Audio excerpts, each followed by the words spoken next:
Esto es Charlando en Familia.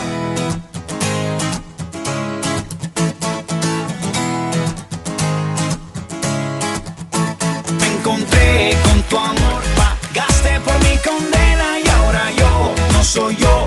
Esta vida es tuya entera, es imposible chocarse contra tu cruz y seguir siendo igual.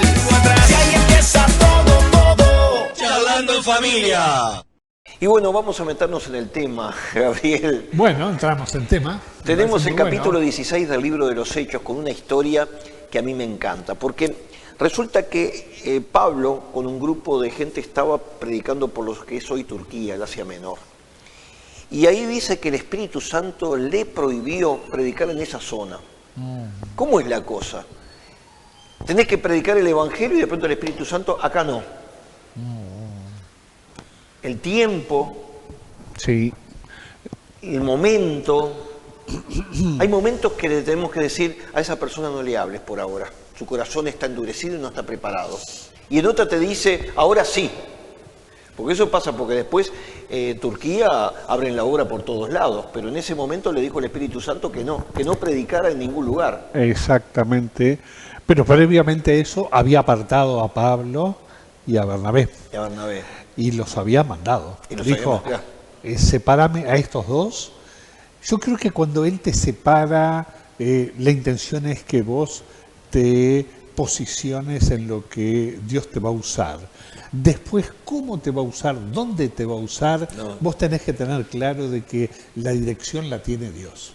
Entonces, a veces hay cosas que nosotros no entendemos, por qué aquí sí, por qué aquí no, como decís muy bien vos, por qué a esa persona sí, por qué... él te envió, pero cuando te envió ya sabía de antemano a quién sí, a quién no, cómo te tenías que mover, por qué no entrar en ese lugar. A nosotros nos pasa muchas veces que se nos cierran barrios que queremos entrar Y no podés. y no podemos. Y sin embargo a otros se nos abren por completo. ¿Ves? ¿Qué diferencia hay entre uno y el otro? Sí, qué cosa, ¿no? Pero lo cierto es que quizás lo que tengamos que entender es que Dios está dirigiendo y tenemos que nosotros aceptar la dirección de Dios. No es acá me mando yo, hago lo que a mí se me antoja, como yo quiero, por donde yo quiero. No, no es así. Bueno, la cuestión de que ellos siguen avanzando y se van a Troas, Sí. donde estaba la famosa historia de Troya en aquel lugar, y ahí es donde entra Lucas, porque ahí cambia y empieza a hablar en primera persona del plural. Entonces parece que Pablo tiene una visión, un macedonio, porque los macedonios se diferenciaban de los que vivían asiáticos por la ropa. Ellos usaban como unas polleritas cortas, y era clásico decir, esta persona es de Macedonia. Y en la visión había uno que le decía, pasá y ayudanos. Entonces Pablo, que estaba confundido, porque si les manda a predicar el Evangelio a todos lados y se les cierran las puertas, dice, ¿qué es esto? Entonces le transmite a los demás y los demás le dicen, esto es de Dios. Vamos para allá. Y allá se van para Grecia. Y bueno, me imagino, llegan a Grecia y entran a mirar a quién le predicamos. Entonces parece que se enteran de que hay un lugar donde las mujeres... habían algunas que iban a orar mientras lavaban la ropa en un río. Y Pablo dice, vamos para allá. Y cuando están allá, ven a una mujer, que era una mujer muy importante, Lidia se llamaba, porque era una comerciante que ganaba mucho dinero porque vendía púrpura. La púrpura era muy importante en aquella época porque de moda las mujeres se vestían con ropa púrpura. Y los romanos también. También. El Imperio Romano, todos se encajaban la... Sí. Era una anilina que sacaban de la zona de Turquía. Sí, hay toda una ruta que ancestralmente era de la ruta de la seda, entonces transitaba porque era una mercancía extremadamente cara, como decís vos, sí, sí, y esta mujer se ocupaba de eso. Una mujer importante, porque tenía su negocio en su casa, porque recuerden que en aquellas épocas no habían locales de venta. Todos los grandes negocios se hacían en las casas de las personas. Y entonces Lidia se le abrió y se le preparó el corazón. Dice que Dios le había preparado el corazón, pero ella oraba. Le había preparado como que Dios vio y dijo, esta mujer está interesada en saber la realidad. Y parece que Pablo también tuvo esa sensación y va y le habla. Y entonces dice que Lidia los obligó a quedarse a ir a la casa de ellos. Porque los usos y costumbres es que si vos le decías, venite para casa que te invito, vos de entrada tenías que decir, no, no puedo ir. No puedo ir. No, pero vos tendés que venir a casa. Y ahí estaban como 5 minutos discutiendo, porque si decías de entrada... Como un regateo. Sí, quedaba como un desesperado para ir a la casa. Entonces entraron discutiendo, entonces dice, lo obligó. No, vos te venís para casa. Y Lidia era una persona que comienza en su casa, porque recuerden que en aquella época no habían templos. Exacto. Y comienzan en una casa, y ahí comienza la primera congregación en Filipos. Qué lindo, ¿no? Porque ahí comienza una congregación. Hemos estado acostumbrados a trabajar con hogares, con grupos. Tenés razón. ¿Vos estás trabajando también con eso? Estoy trabajando, y si vieras cuántas casas se están abriendo, y es, como decís muy bien, te trae el recuerdo de los inicios que eran en los hogares, tal cual. Pero es que creo que ese tiene que ser el método, porque en el templo nos reunimos para adorar y alabar a Dios mientras tengamos esa libertad, pero en las casas... Jesús cuando iba por las aldeas iba por las casas. Por las casas. Hasta el siglo IV, de Constantino en adelante, que comienzan los templos a funcionar, Exacto. La iglesia de los comienzos, de los primeros 3 siglos, eran en casas. Totalmente de acuerdo. Y estamos muy contentos porque en estos tiempos hay muchos que han vuelto a retomar esa visión de comenzar en hogares, porque en el hogar vos traes a tu familia, a tus amigos, los que están interesados. Más distendido. Sí, no es tan formal y en una mesa redonda vos podés tratar los temas y uno te interrumpe. Tal cual. Viste que en un templo No, que es alguien lo se mismo. levante la mano y te diga, pastor, permítame, yo que... Vos decís no y todos los demás lo van a mirar como para matarlo, ¿viste? Esa gente existe igual, ¿eh? Sigue existiendo. Pero lo cierto es que ahí comienza la primera congregación y entonces aquí se da lo que pasaba, ahora pudieron entender que lo que es el Asia, o lo que es Turquía hoy día, estaba cerrado en aquel momento, pero el interés era que el corazón estaba preparado con una persona, vos fíjate que Lidia. Es así. Pero es después así. aparece otro problema, porque resulta que cuando van caminando Pablo y los que lo acompañaban, aparece una mujer diciendo una verdad. Estos son los que predican al Dios Altísimo. Y a los gritos. Entonces, como que Pablo dijo, sí, está diciendo una verdad. Sí, pero ¿de dónde viene? ¿De dónde viene? Y esa mujer seguía insistiendo. Y yo creo que ellos deben haber averiguado, ¿y esa mujer qué es? No, esa es una divina que trabaja para una gente que tiene mucho dinero y es una esclava y eso le está dando más plata que lo que tenían antes. Exacto. Ah, dice, es una divina. Porque hay que aplicarle esto a la gente. Que muchas veces hay adivinos que te dicen algunas verdades. Algunas verdades te la dicen. Es el mundo espiritual. Claro. Opera. Para engañarte. Exactamente, pero conocen una realidad espiritual que te lleva a la confusión porque vos decís, esto es verdad. Mira, yo recuerdo, hace muchos años antes de convertirme a Cristo, me habían invitado a una mujer que te leía las manos y sabía en pila. Estamos hablando cuando yo tenía 21 o 22 años. Y entonces cuando yo llego a la casa de esa persona, me dice, mira, mirando las manos, te quiero decir que vos tenés una prima que te está generando unos problemas muy grandes con un familiar que te quiere mucho y te ayuda mucho. Y coincidía, era verdad. Era tal cual. Era verdad. Entonces, ¿qué pasa? Yo quedo así, duro de todo esto. Y lo que me estaba generando es que yo tuviera un problema con esa prima. Era separar la familia.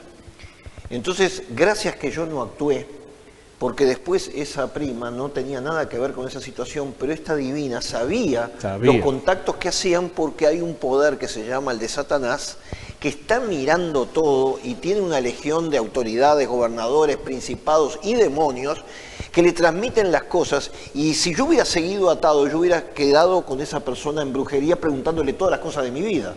Claro, tal cual. Entonces, por eso te dicen algunas verdades, por eso hay que, a todo espíritu hay que callarlo, Sí, vos no hables.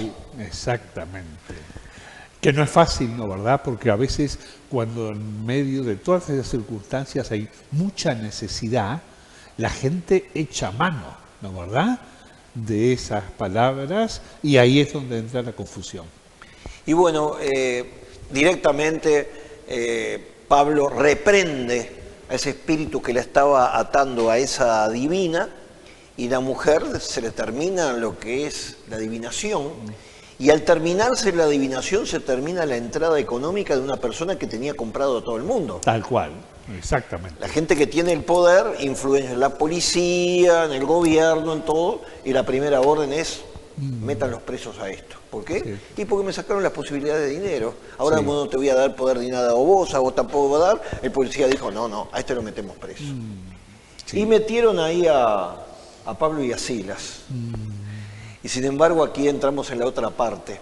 Todo redunda para bien. Es cierto, eso es una gran verdad. Todo redunda para bien. Porque los meten en la cárcel y entonces los meten en el último lugar. Porque recordad que las cárceles, cuanto más peligrosos lo iban poniendo más al fondo, Más que era al el peor fondo. lugar. Sí. Porque resulta que ellos en las cárceles antiguas utilizaban como una canaleta donde la gente iba haciendo sus necesidades y era embajada, y todo eso se concentraba en el último calabozo. Entonces imagínate, todavía estaban con cepos, o sea que estaban atados. Pobre Pablo y pobre Silas, yo me pongo en el lugar de ellos con el mal olor. Aparte, donde hay todo ese tipo de cosas, hay cucarachas, hay ratas, hay todo. Era el peor lugar. Y Pero- las peores personas también, las que estaban ahí. Sí, y Pablo y Bernabé, Claro. Pablo y Silas estaban en ese lugar y se les ocurrió algo, qué bueno, cantar a medianoche, alabanzas, porque la reacción normal era, ¿y cómo Dios nos metió en esta situación? ¿Por qué me está pasando esto? Empezar a quejarse, Dios tenés la culpa, soy un desgraciado, mirá las condiciones que estoy. Viste que la gente cuando está pasando por una prueba, hasta cristianos a veces le da por esa salida, ¿viste? Niega, claro Y se que te sí. vienen a quejar. Totalmente. Pastor, quiero decirte algo, estoy muy enojado con Dios. ¿Cómo es que me está pasando esto? Sí, fue ponerme a servir Y me vino. todo esto me cayó. Tus problemas con la familia, en el trabajo, ¿qué es lo que pasa? Pero ellos tomaron una decisión muy importante. A medianoche se ponen a cantar. Yo me los imagino a Pablo y Silas cantando a la medianoche. Y era un testimonio para los demás presos, porque cantando cual. a la noche, Seguro, "Shh, claro. callate, dejanos dormir". Deben haber llevado cantidad de gente. Otros, mirá, esta gente se puso a cantar de noche, pero están locos esta gente. Mirá, están locos, están en el último lugar, en el peor lugar, y se están cantando y dándole gracias a Dios y gloria a Dios por todas las cosas. No, esas son las locuras que aparecen en el Evangelio, ¿no? Yo creo que hay que estar preparado para todas esas cosas, ¿no? Porque uno tiene la idea de que te pones a servir y es todo, ¿viste? Color Todo- de rosa. todo color Y de de rosa. repente te encontrás con una de esas en donde si no estás preparado, pero qué bueno la preparación que esta gente tenía para enfrentar de esa manera, ¿no, verdad? Entonces, este consejo se lo estamos dando a los que nos están escuchando a través de este programa. Cuando tú tengas un problemón, cuando, mirá, te agarraste una enfermedad, un lío familiar, te quedaste sin trabajo, ponete a cantar y alabar a Dios. ¿Por qué?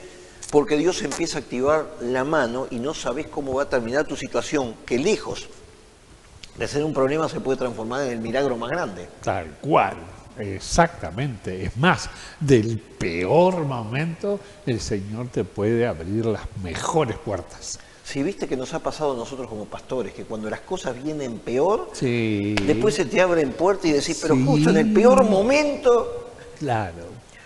diga el débil, fuerte soy. Eso, exactamente. Yo creo que se necesita estar afirmado para la puerta que Dios te va a abrir. Eso. Es decir, si nosotros estamos en una condición de mucha debilidad, que no estamos en condiciones de soportar nada, bancar nada, nos ofendemos por todo, todo nos molesta, no es esa una persona apropiada como para entrar en otro nivel. Entonces a veces yo creo que a veces el Señor permite Sí. pasar por esos momentos porque es un momento de preparación. Si este bancó esto y bueno, acá va a entrar de la mejor manera. Mira, los momentos en los cuales yo estaba haciendo a veces una reseña de situaciones que se me han dado en mi vida, Después de una enfermedad dolorosa como tuve con el herpes zóster, que estuve un mes en cama, me daban hasta morfina. Después de eso se me abren las puertas para ser supervisor del Cono Sur y viajar por todos lados. Mirá vos. Siempre que tuve un problema grande, pasado esa prueba, Se soltó. se me venía la otra. Otra vez me agarré el nervio ciático, que estuve también otro mes a la miseria.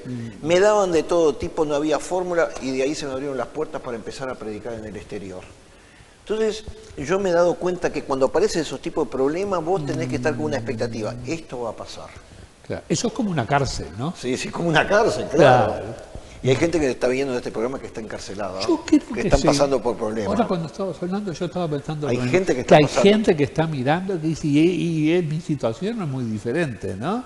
Y capaz que sea una preparación para una puerta que se está dando. Una puerta grande se viene para ti.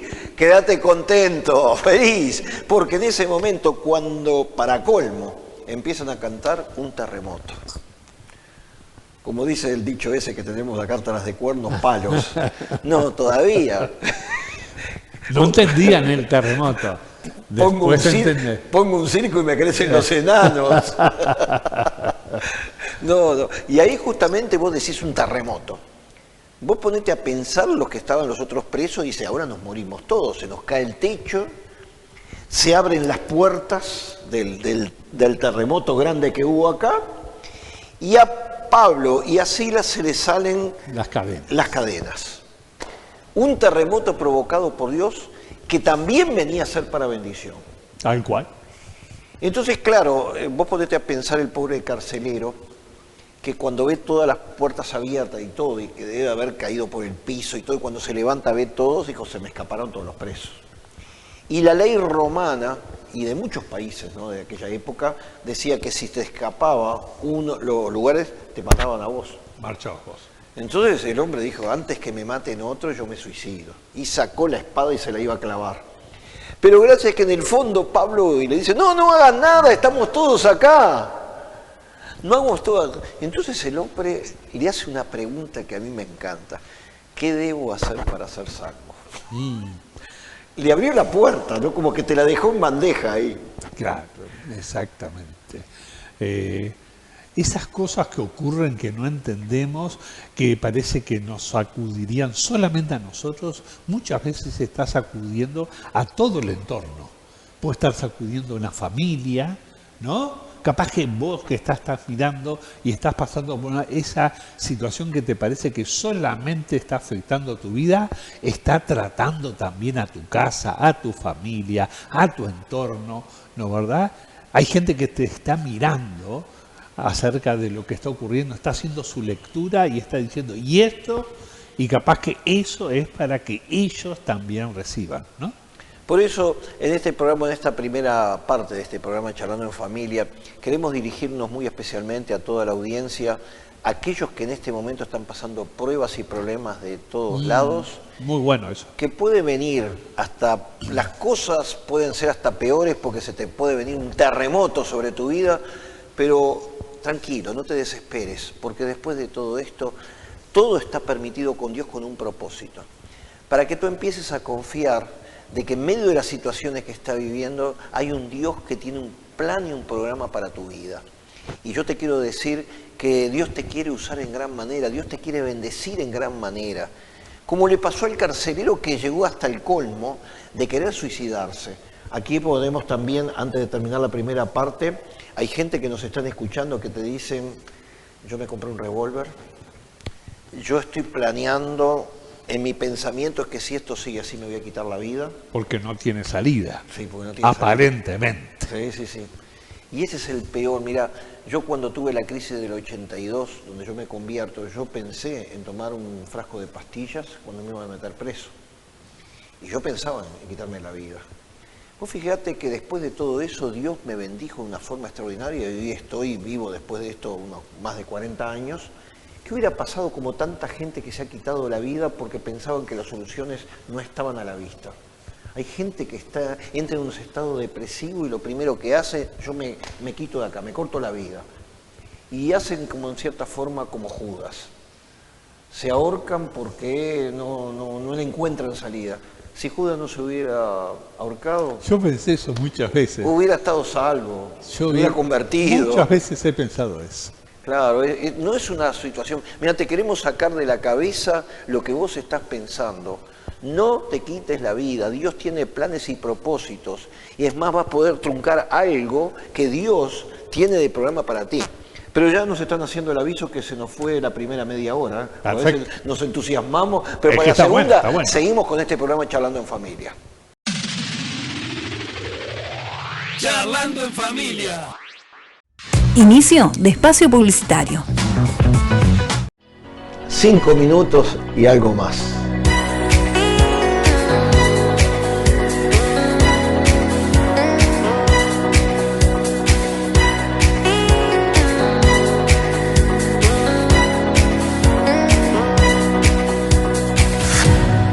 Te voy a hablar de una historia, de un libro que es un bestseller.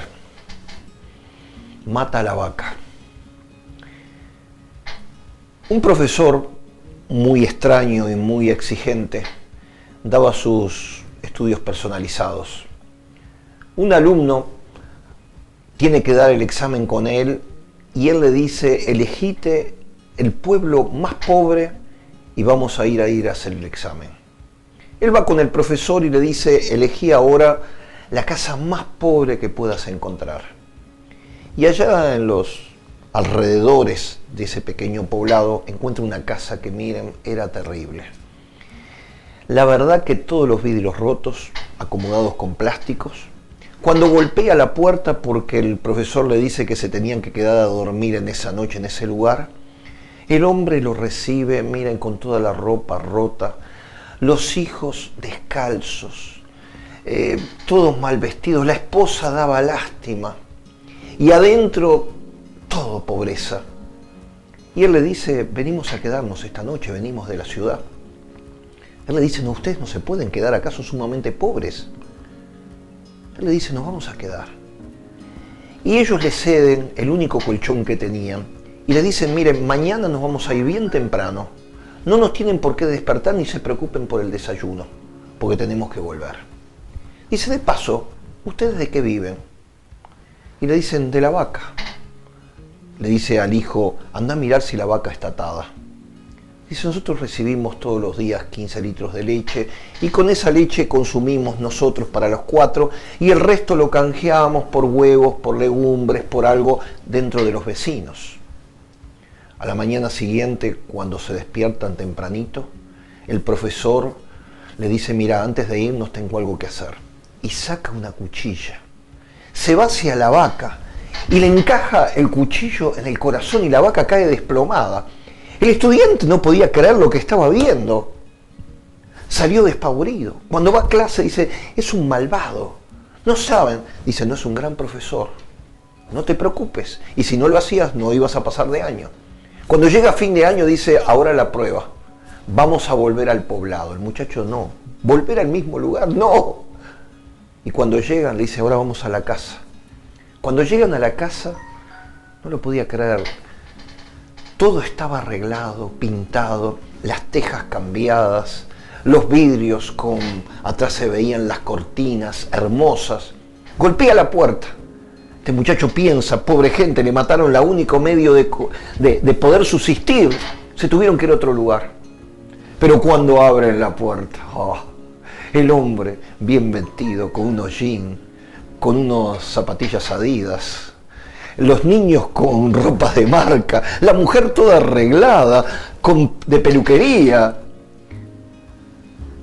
Y le dice: ustedes son los que vinieron el año pasado, cuando un vecino, no sabemos si por envidia, nos mató lo único que teníamos, que era la vaca, pero gracias a ello empezamos a plantar.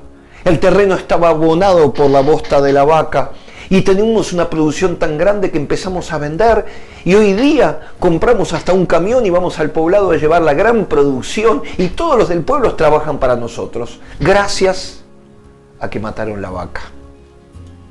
Me pregunto, ¿habrá una vaca que te tiene atado a ti? Romanos capítulo 12 dice: no se conformen este siglo, sino transfórmense por medio del entendimiento para que comprueben cuál sea la buena voluntad de Dios, agradable y perfecta.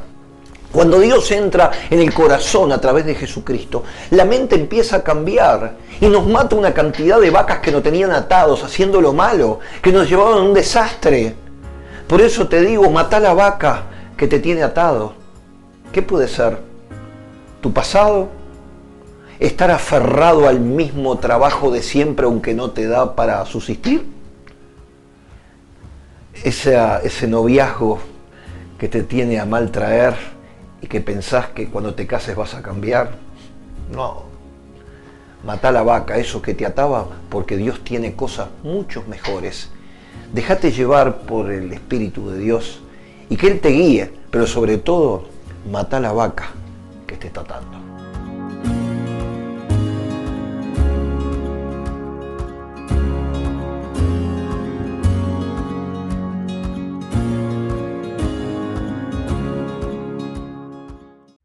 Fin de espacio publicitario. Charlando en familia. Bueno, y seguimos con este programa Charlando en Familia, hablando de la historia del capítulo 16 del libro de los Hechos. Y ese hombre que se iba a suicidar, sin embargo, va a ser el instrumento de abrir su segunda casa en Filipos. Totalmente de acuerdo. Tremendo fue eso. Ahora, vamos a entrar en un tema escabroso para muchos pastores. A ver. Y que me hizo pensar muchas veces este tema. Cuando él le dice, ¿qué debo hacer para ser salvo? Le dice, cree tú y toda tu casa será salva. Primer mensaje para aquellos que toda su familia está, que no quieren saber de nada. Dice, esto parece imposible, mi hijo metido en drogas, el otro que está metido con espiritismo y brujería, o el otro que es ateo y no quiere saber de nada. Sin embargo, hay una esperanza para ellos. Cree tú y toda tu casa será salvo. Yo creo que el concepto, el criterio de Dios es familiar. Es familiar, de todo punto de vista. Fíjate que él utiliza la palabra y la figura del padre, la figura de los hermanos, la figura del esposo y la esposa en Cristo y la iglesia. O sea, el criterio es familiar y es como que él no quiere quitar, independizar tu vida del resto de tu casa, porque tus hijos son parte de tu vida, tu esposo es parte, y él sabe de que es todo un núcleo al cual él se está dirigiendo. Así que es tremendo esto lo que está compartiendo Álvaro, sabiendo de que toda tu casa está en la mira de Dios. Y una de las sorpresas, yo me acuerdo de una tía de Estela, era la que se ponía furiosa cuando orábamos por los alimentos. Cuando íbamos para la iglesia, furiosa. Cuando empezamos a hablar a mí no me hablen de esas cosas. Entonces nosotros pensamos en el orden humano, esta es la última, fue la primera. Un día viene por casa y dice, quiero ir con ustedes a la iglesia. ¿Qué? Sí, estoy con un problema con mis hijos bárbaros, así que yo quiero ir a la iglesia con ustedes, porque ustedes en definitiva creen en Dios, bueno, voy a ir a ese lugar. Y se convirtió, la primera, la que pensamos que era la peor fue la primera que se convierte. Después los que aparentemente eran los más buenitos, yo nunca robo, Eso. yo no le hago mal a nadie. Esos son los más difíciles. Si me golpean la puerta yo le doy un vaso de agua, si tienen comida le doy un pan, y esos son los últimos. Cierto. Esos son los últimos. Entonces este hombre, el carcelero, a medianoche, dice, me lo llevo para la casa porque ellos estaban todos lastimados. Recuerda que le habían dado 40 azotes menos uno, le habían pegado, estaban todos lastimados, estaban en el cepo. El hombre dice, medianoche me los llevo para casa. Y acá viene la historia que a mí me impacta. A la medianoche, con toda su familia, les explica el mensaje del Evangelio a la familia. Y en esa medianoche bautiza a toda la familia. Tenés razón. Los bautizó. Sí. Les habló de la palabra y los bautizó. Ahora yo saco el cálculo. Medianoche, 12 de la noche. El cambio de guardia generalmente se hacía entre las 6 y 7 de la mañana. O sea, él tenía que estar como soldado y con ellos ahí. Claro. A esa hora. Yo le calculo. 2 o 3 horas hablándoles de Cristo, todo. La familia dice, creemos. Bueno, vamos a armar la bañera. Claro, porque en medianoche, ¿dónde vas a ir? ¿Al río? No. En la casa los bautiza. Y ahí se forma otro grupo que se le junta a lo de Lidia, que ya tenía su grupo andando, y ahora tenemos el grupo del carcelero y su casa.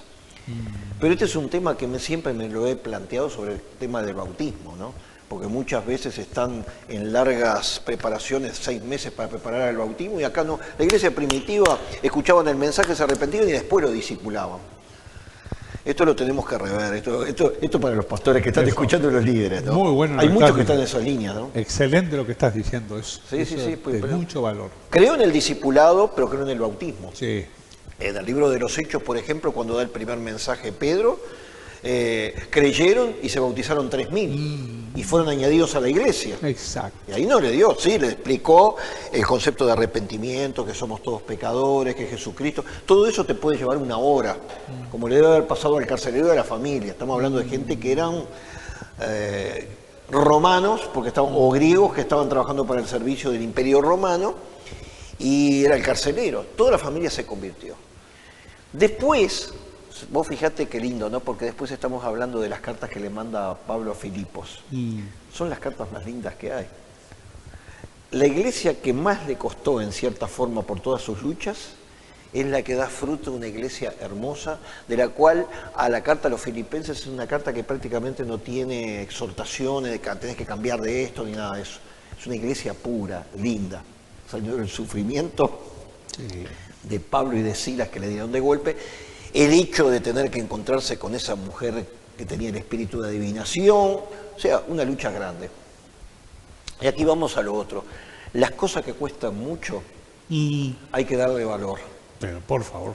Sí. Porque si no, viste, todas las cosas, a vos te ha costado una cantidad de cosas. Por ejemplo, la carrera tuya como médico, ¿te costó?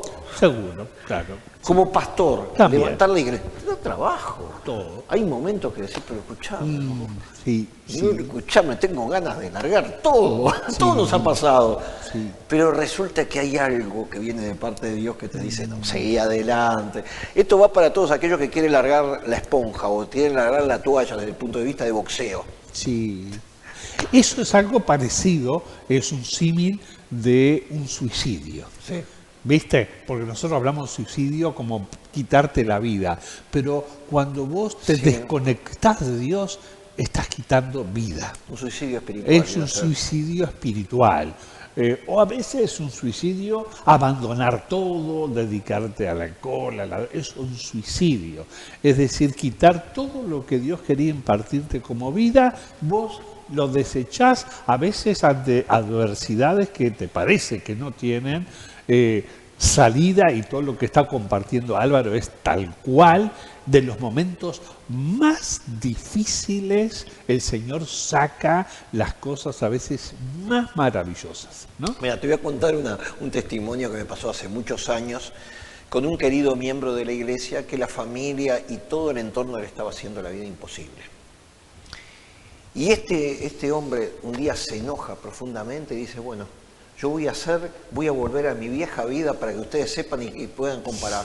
¿Sabés lo que hizo este hombre? Se emborrachó. Se fue al casino y se jugó todo. Y la familia estaba que se decía, no, pará, volvé como sea antes. Entonces, claro, el hombre actuó mal, ¿no? Entonces vino a mí y me dijo, Álvaro, quiero confesar cosas que he hecho mal. Le quería dar una lección a mi familia, me emborraché, empecé a fumar, me fui a un casino y me jugué y me perdí todo lo que llevaba. Y ahí mi familia reaccionó. Yo le digo, no es el método, no lo hagan eso, no lo hagan, porque es un riesgo enorme. Por ahí le volvió a gustar la vieja vida, pero siempre me quedó esa historia, ¿no?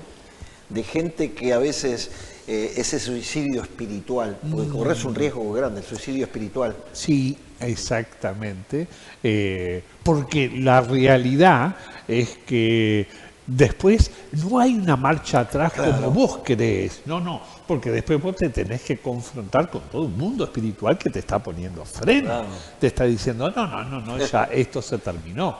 No estás luchando solamente con tus pensamientos, tus ideas, estás luchando con resistencias espirituales que te dicen, no, nosotros ya te acorralamos acá y de acá no salís. Y ese espíritu de señalamiento te dice, sos un hipócrita, que vas a volver a ir a la iglesia, eso, ya le has fallado a Dios, ya no hay esperanza.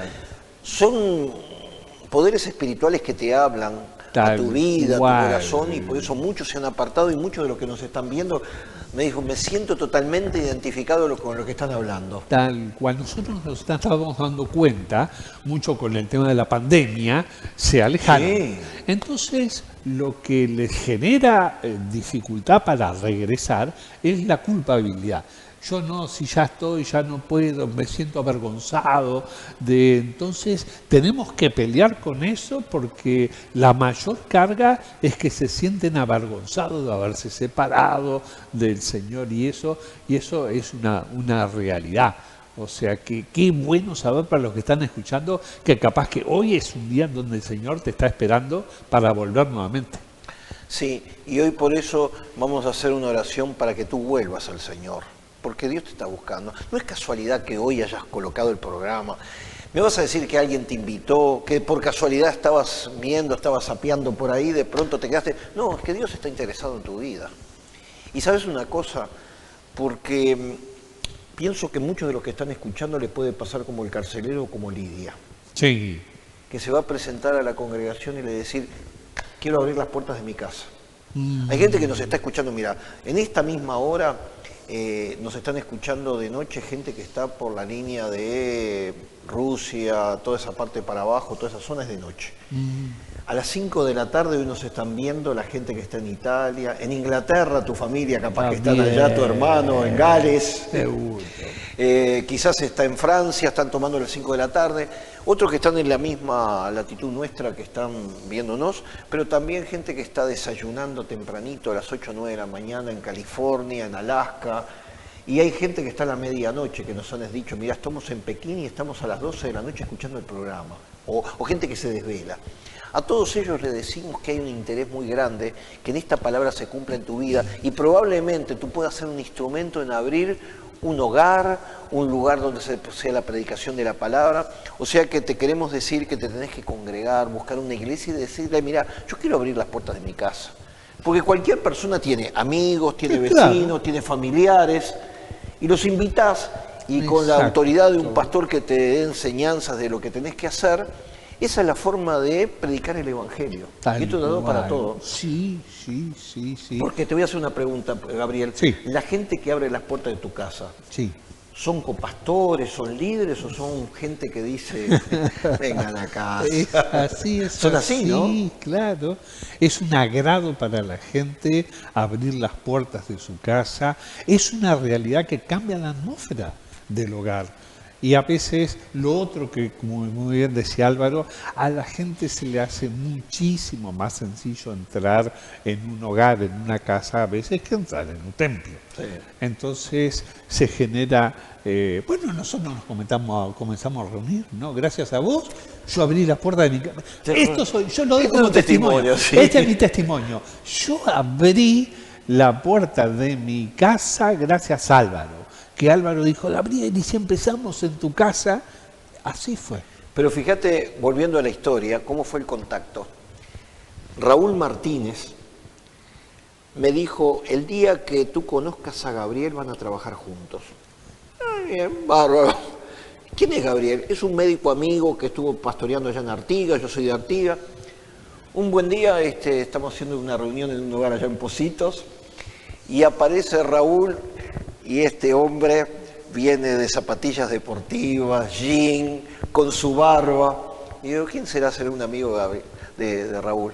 Y cuando termina Raúl dice, este es Gabriel, que ahora lo vamos a conocer. Y juntos abrimos la iglesia en Punta del Este, ¿te acordás? Tal cual. Y tenemos un lindo grupo en tu casa. Pero por eso. En tu casa. Claro, se comenzó a sumar gente. Y aparte iba la gente contenta, alegre, ¿no?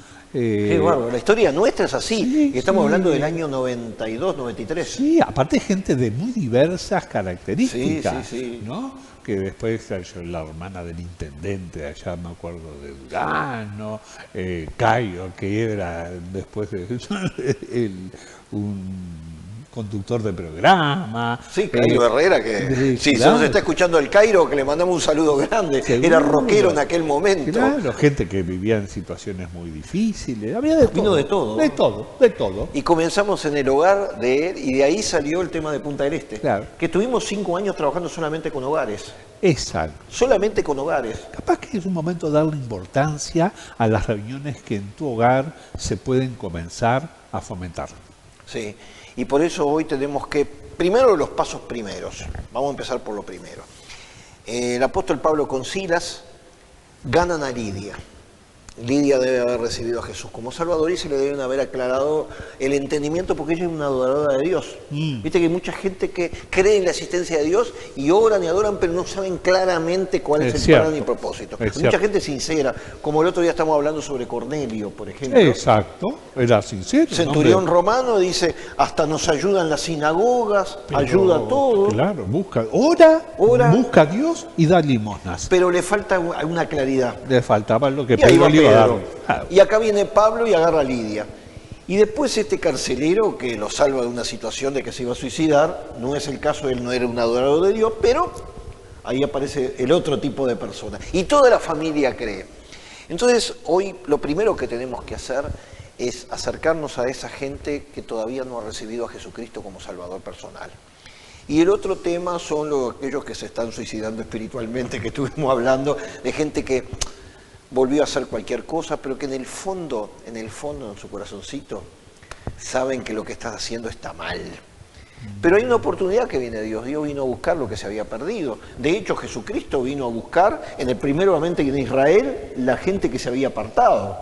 Y ahí tenemos gente como el recaudador de impuestos, el peticito, el bajito, Zaqueo. el Zaqueo, Mateo, el recaudador de impuestos, el que hacía atentados contra el Imperio Romano, como Simón el Celote.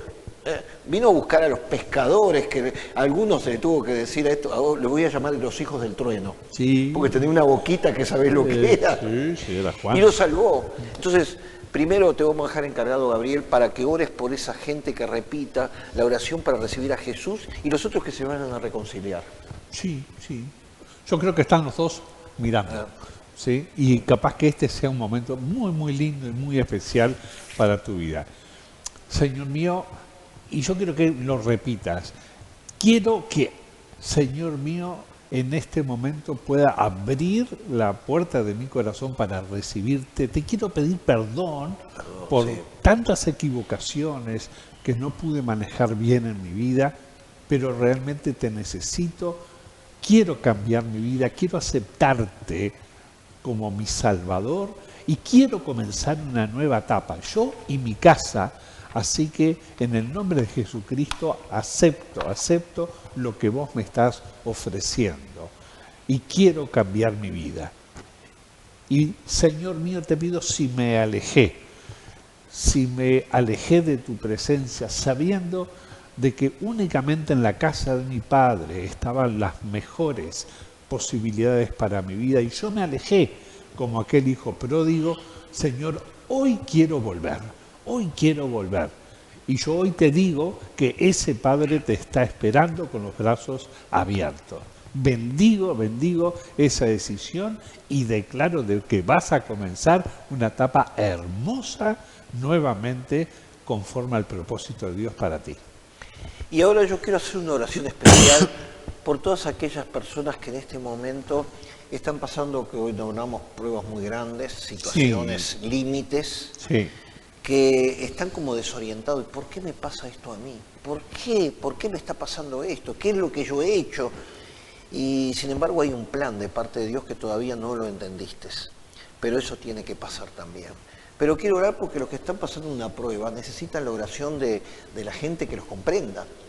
Porque es muy importante, por ejemplo, si una persona perdió un ser querido, que los hay, que nosotros, el otro día estaba escuchando algo muy lindo, ¿no? De una persona que había perdido a su hijo y los amigos lo venían a buscar todos los días y no le hablaban de su hijo, simplemente vengo a salir contigo, vamos a dar una vuelta, vamos a caminar. Él sabía que lo estaban haciendo porque él estaba sumido en una depresión muy grande porque se le había muerto un hijo. Pero es esa actitud de decir estoy contigo, te estoy acompañando. Y hay gente que ha perdido un ser familiar, un ser querido y sé que está pasando por una prueba y esto es irreversible porque ya murió. Seguro. La gente que ha perdido un trabajo, bueno, tranquilo, no te vayas a tomar las decisiones que en las crisis... Mirá, en la crisis de la tablita en el Uruguay en el 2002 se suicidó gran cantidad de gente. ¿Y qué pasó? Después las cosas se restauraron y la gente volvió, la gente que había perdido todo se volvieron a recuperar y algunos han hecho hasta más dinero que antes. Tal cual. No te quejes por eso. Los que en este momento están pasando por la prueba de enfermedad, es horrible. Vos que sos médico, cuando hay una enfermedad media, un poquito dolorosa, pero cuando viene uno y te dice, Gabriel, tengo cáncer. Sí, con diagnósticos ya de muerte. Diagnósticos de muerte, ¿viste? Es cierto, eso sí. Y la gente entra en un estado depresivo. Totalmente. ¿no? Y se siente mal.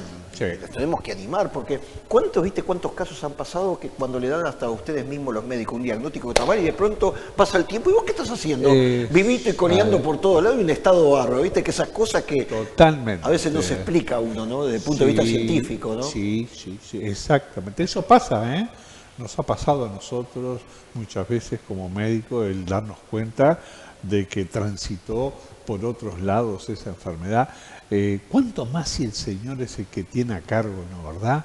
Tu vida y tu salud. Qué bueno es. Por eso vamos a orar por ustedes. Señor y Padre nuestro, hoy hemos compartido, Señor, la prueba enorme que pasó Pablo con Silas en aquel lugar, pero nos identificamos, Dios mío, con todos aquellos que están sufriendo, que en este momento están pasándola mal, ya sea por problemas de la pérdida de un ser querido, por una enfermedad, por la falta de un trabajo, por las malas noticias, por ejemplo, de su familia, que su hijo está metido en drogas, que están en mala junta, que han caído presos. Pero, Señor, hay una esperanza. Esto no es para bajar los brazos. Nosotros te queremos animar y decirte, estamos contigo, pero queremos orar para que tu vida se levante y pueda levantar la mirada hacia lo alto. Aquellos que están entrando en una etapa depresiva en su vida, no hay cosa peor, esa sensación de decir, me quiero morir, no siento nada, me siento que estoy abandonado, que como que Dios hasta se ha olvidado de mí.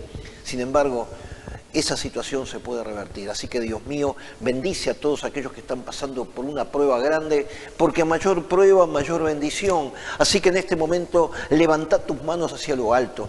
Así como hacía Pablo y Silas, que todo estaba adverso, pero que a la medianoche empezaron a cantar, a alabar a Dios. No importa si no sabes cantar o no tenés un tema, simplemente podés luchar en el lugar, levantar tus manos a Dios y decirle, gracias Señor por la vida, gracias porque tengo la esperanza en ti.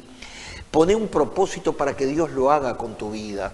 Y todos aquellos que después vayan a salir de esa situación, no te olvides, que Dios tiene un propósito con tu vida. Y de la misma forma que aquella mujer Lidia abrió las puertas de su casa para que comenzara las primeras reuniones allá en Filipos, también en otra circunstancia totalmente diferente, un carcelero con su familia le entregaron la vida al Rey de Reyes y Señor de Señores. Así que tú podés ser un instrumento en las manos de Dios en el país donde tú te encuentres, para que se abran obras para el reino, para que después empiece a crecer, porque en definitiva hoy justamente con Gabriel estábamos contando el testimonio de cómo Dios nos unió y cada uno ha seguido, no con que hayamos tenido problemas como Pablo y Bernabé, pero viste que Bernabé después se fue a Chipre con Juan Marcos y siguió, y Pablo siguió por otro lado. Cada uno tiene sus caminos, Dios te junta en un determinado momento y después cada uno va creciendo por un lado y eso se extiende para un lado y para otro. Correcto. Y así es la iglesia. Es tal cual. Ese método no ha cambiado hasta ahora, las mismas circulaciones, y miren qué lindo. Desde el año 92 hasta ahora han pasado 30 años. 30 años. 30 años y hoy estamos haciendo este programa de Charlando en Familia, que ya de paso le decimos, este programa de Charlando en Familia, ahora sí lo tengo bien apuntado, si querés bendecirlo en el Uruguay, .net cuenta 1904 de Charlando en Familia. Si estás en el exterior, PayPal. PayPal tiene .me/Álvaro de Castro 49 y podés depositar en esa cuenta. Y sabes una cosa, con eso estamos comprando micrófonos, estamos comprando el costo que tiene todo este programa Charlando en Familia, el mantenimiento de todo esto, y nos podés ayudar económicamente. Y si no, nos podés mandar por Western Union o podés entrar a través de las otras, justamente a través de Álvaro de Castro, podés decir, bueno, denme todos los datos y nosotros te los mandamos. Y recordá siempre que este programa también queda en Facebook, en YouTube, y tú podés bajarlo y escucharlo y promocionarlo, que a otros lo sigan escuchando y viendo. Así que, bueno, se nos fue el tiempo. Se nos fue el tiempo, Gabriel. Se nos fue el tiempo. Entonces, ¿qué tenemos que decir? Que mañana, a estas mismas horas, Charlando en Familia.